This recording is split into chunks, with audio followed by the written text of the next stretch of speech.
27. marta na vest koju je objavljivo Radio Beograda je došlo do vojnog puča. Narod, mimo političara, partijskih vođa, partijskih programa, bira put koji želi da ide.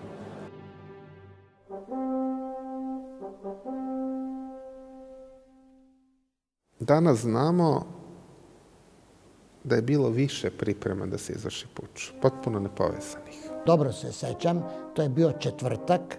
Četvrtak divan dan je bio, prolećni dan, bilo je čak i toplo. Svetske agencije su javila vest da je mali Beograd i mala Jugoslavija pružila takav otpor što je bilo, eto, nešto što se nije desilo u drugim delovima sveta. Toliko su bile masovne demonstracije da vođe puča, oni su bili zapanjeni. Kako je toliko mnogo naroda izašlo? Oni nisu zvali taj narod je sam izašao. Pred našu naciju u ove dane supa je prvo bila stavljena pitanje kome će se privoditi carstvo. Jutro su uzelo na to pitanje dati odgovor. Istog tog popodneva, 27. marta, Hitler doneo odluku da Jugoslavija nestane. Došlo je do jedne psihoze da se osjećao rat.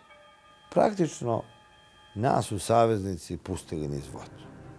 Uloga Britanije u 27. martu je jedna od velikih mistifikovanih priča.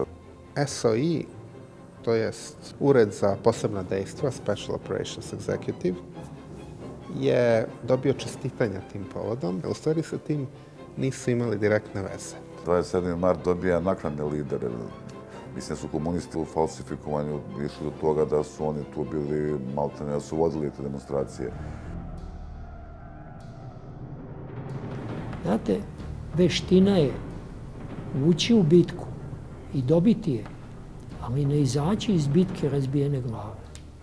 Dobar političar je morao da proceni da li je bolje ipak ne potpisivati pakt, bez obzira na veliki pritisak iz nacističke Nemačke i fašističke Italije da se to uradi, ili je bolje potpisati pa se onda suočiti sa ogromnim nezadovoljstvom Srba. Duh otpora nije svojstven u nekim trenucima većini, ali je često ta iskra dovoljna da ohrabri većinu.